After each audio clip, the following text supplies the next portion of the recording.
From accusing his staff to throwing punches at others, meet the owner who had ROID rage. When Chef Ramsay started his journey on Kitchen Nightmares, he never knew that it would start with such a bang.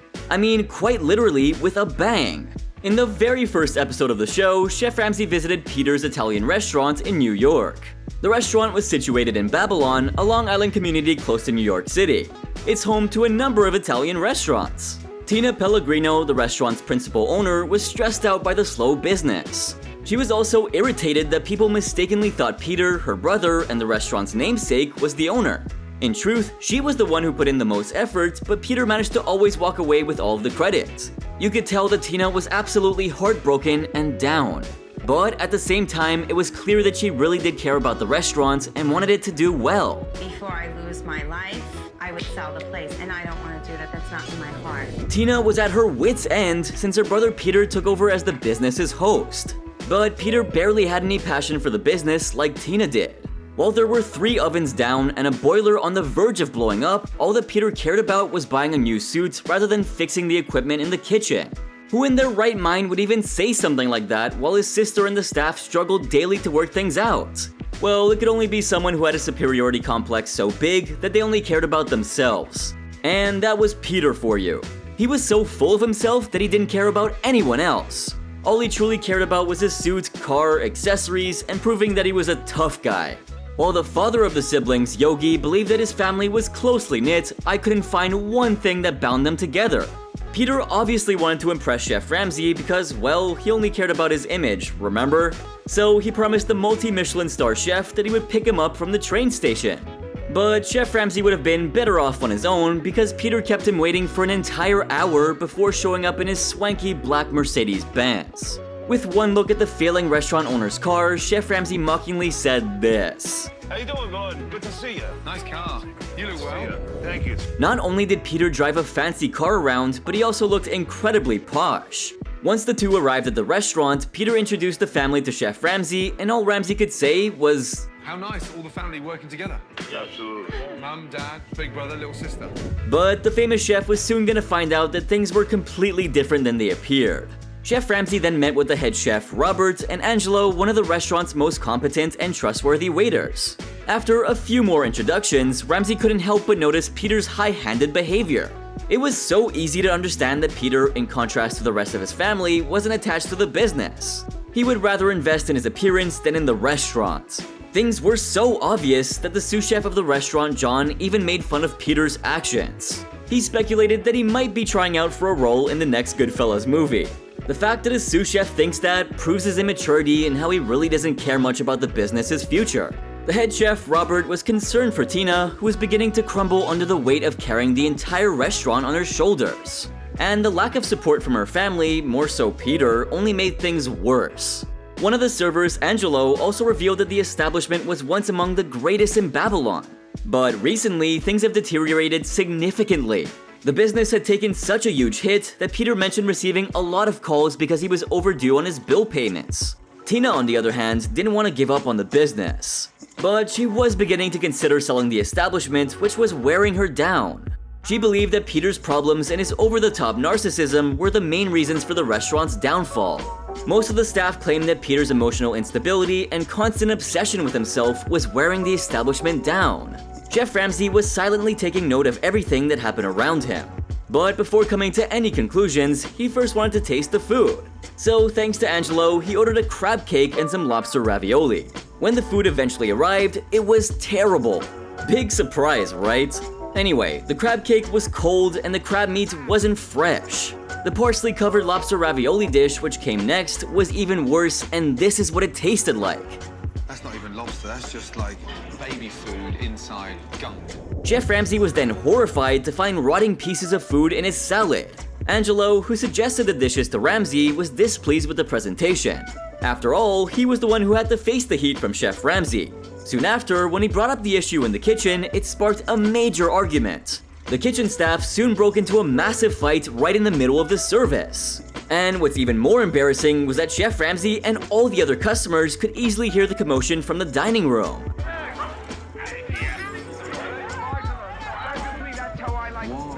Not quite the calm and quiet vibe of Babylon that Chef Ramsay was expecting at all. No, the dish has too much.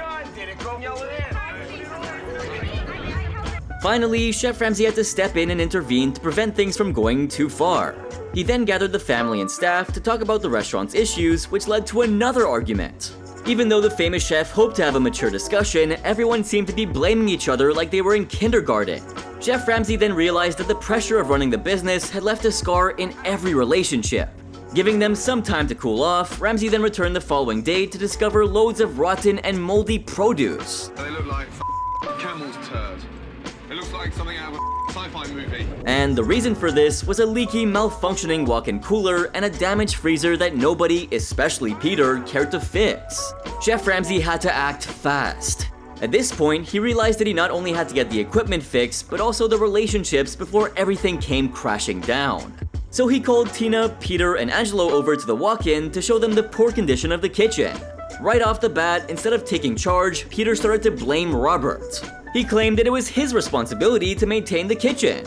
At this point, Peter realized that Chef Ramsay seemed to be targeting him for everything. So to assert himself as a true boss, he started to yell at Robert and John to clean the kitchen. But Chef Ramsay wasn't a fool. He knew exactly what Peter was trying to do. But on the other hand, this situation wasn't a joke. If you don't store food under the right conditions, you could risk poisoning someone, which could lead to some serious consequences. But time and time again, Peter seemed to be the only person who could care less about the restaurant. Despite Chef Ramsay's presence, he arrived extremely late and argued that it wasn't his responsibility to clean the kitchen. However, Chef Ramsay wanted to make things clear.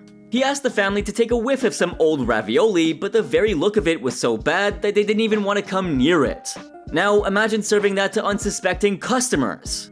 Absolutely disgusting. Meanwhile, Robert used this opportunity to show Chef Ramsay all the broken appliances, including the ovens and stoves.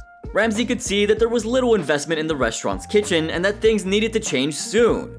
While this definitely needed fixing, the kitchen needed cleaning above all. Chef Ramsay then asked Peter if they had any reservations for the night, and Peter pretended to look through the reservation books. But that's when Chef Ramsay pointed out to him, much to Peter's surprise, that there weren't any reservations for the night. That's how much involvement he had in the business. He didn't know anything about it. It's funny how Peter thought it was okay to complain about the state of the business while he walked around boasting about his expensive watch. He also bragged about spending $1,000 to get his teeth whitened. Yeah, this guy was living in a deluded world and had his priorities all over the place. You could tell that Peter had absolutely no shame whatsoever. He's probably one of the most stuck-up, narcissistic men you could ever find. Anyway, despite having no reservations for the night, the restaurant was packed due to Chef Ramsay's presence in town. To gain a sense of how the kitchen would work during a dinner rush, Chef Ramsay had Peter and his father work during it. When Peter immediately noted the equipment's flaws, Robert smiled ear to ear since Peter finally understood what he had to go through every single day. Peter obviously had no idea what he was doing in the kitchen. And soon enough, disaster struck as the food service got delayed by more than an hour. This service made it clear that Peter was not only clueless, but also a fool. Chef Ramsay noticed him giving out a lot of free food and drinks during the service, which was causing them to lose a lot of money. When Chef Ramsay questioned Peter about why he hadn't charged a particular table, Peter explained that it was his doctor. And he always ate for free. But things intensified when a bill collector showed up in the kitchen during the service. The man was instantly booted out from the restaurant by Peter, and a massive brawl ensued right outside. He had absolutely no control over himself and almost attacked the man. Hands up. You wanna hit me? You're the tough guy. You wanna hit me? Once again, Peter turned out to be an absolute embarrassment to his family and all those at the restaurant. He walked out mid-service in front of all of the guests, shouting and screaming at the top of his lungs. He also pushed the collector away with all sorts of threats and cuss words. Don't walk up on me. Tina, don't hurt you, you little John. Get the out of here. But this wasn't the only problem with Peter. Tina later told Chef Ramsay that Peter also stole money from the register. She was so dejected in life that she was on the verge of selling the restaurant since her home was at stake. The following day, Chef Ramsay showed up and instructed Tina and her mother to manage the dining room. This left Peter and his father in charge of the kitchen so they could observe the hardships of the kitchen staff. Due to the broken kitchen and Peter's inability to cook, the service turned out to be a complete disaster. Peter was so bossy that he requested that someone bring him an espresso first, followed by some orange juice. Chef Ramsay couldn't handle him anymore, so he berated him before throwing him out. Chef Ramsay then took things into his own hands. The following morning, he showed the family and the staff the new kitchen appliances that he installed overnight. He also provided them with new plates and a functional refrigerator. Take a look at the family's reaction to the restaurant's changes. All of them were emotional and overjoyed to see how amazing the place looked after Chef Ramsay's makeover. The focus was now shifted to family-style eating with a lasagna special, grilled flank steak, capellini, and an upgraded lobster ravioli. This setup would now help them stand out from the 6 to 7 eateries in the area.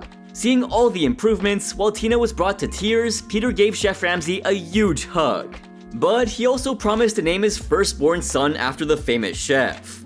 Well, I don't think that was necessary, but Peter has always been overboard with everything. However, just when you thought things would settle down, during the final service, a new collector showed up.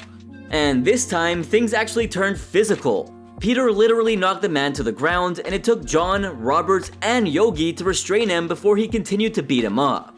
Peter then rushed out of the restaurant and threw punches at the dead collector. Meanwhile, Chef Ramsay was left feeling stunned, seeing such uncontrollable rage. Regarding Peter's temper, Chef Ramsay had some valid concerns and was worried about the implications it could have. He was an absolute nutcase. He just couldn't stop himself from fighting people. Anyway, coming back to the dinner service, Peter was somehow still put in charge of the kitchen. Instead of serving an appetizer, Peter decided to go ahead and eat them himself. And once the kitchen started falling behind, Peter started to blame everyone but himself. Could you really believe that this man started eating a dish meant for a customer instead of serving it? Unbelievable. What the is going on here? Nothing. You're hungry, yeah? Peter had a difficult time running the restaurant since the kitchen was overwhelmed with orders and was having trouble with the new menu. However, Peter wasn't also treating his duty with respect. He was more focused on asking Tina to get him some pineapple juice or a cappuccino. He wasn't focused on the job at hand at all and was only worried about himself, as he always has been. As a result of the customers' complaints, Peter became irate and vented his anger on the staff. He even yelled at one of the waitresses in front of her table, making her weep. Despite these really big hiccups, the relaunch was a success since the dishes were sent out at a good pace and the clients adored the new food. Chef Ramsay was certain that Peter, who claimed to be dealing with issues, was in fact the largest issue here. Chef Ramsay then decided to inform the family that he believed Peter would be better off if he just left the business. However, surprisingly, the next morning, Peter was on the phone trying to get someone to fix the broken fridge, so it seems like the pep talk was effective. Peter wanted to make a commitment to do better, and down the line, he reportedly got better as time went on. Chef Ramsay then learned from a community event that was hosted by Peter's restaurant that everyone appreciated the service and even found the family dining concept exciting. And guess what else is exciting? The videos on my channel! So if you agree, be sure to drop a massive like on this video and subscribe for more content like this. With that out of the way, let's cover what happened to Peter's after Chef Ramsay left. Well, during Chef Ramsay's revisit, everything seemed to be in order. Peter started to help out a lot more at the restaurant and had taken the place of the cooks as well. Now that's one massive hell of an improvement. However, despite all the changes in attitude and management, according to reviews written after Chef Ramsay's arrival, the situation remained unchanged. The restaurant was apparently just as bad as before. Eventually, Peter's closed down in December of 2008 and the area was expanded by the restaurant next door. Sadly, the father Yogi took his last breath in 2009. And unfortunately, he never got to see his family work together as a unit for very long. Meanwhile, it turns out that Peter had some underworld connections and had previously worked for the Bonanno family. This story was disclosed in a blog post on Cosa Nostra News, and I'm not sure if this had any effect on the business at the restaurant. So what exactly happened to the hot-headed owner, Peter Pellegrino, after this ruckus?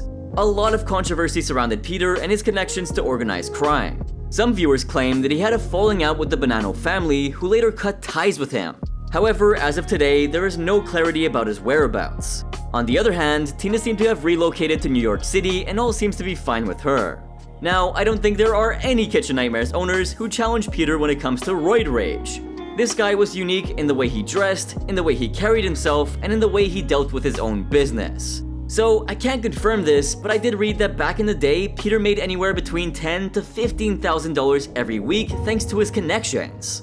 But since I can't exactly say that this is true, it's all hearsay for now. Don't forget to fill me in if or when you hear something about this owner who is unlike any other. But for now, thanks for watching, guys.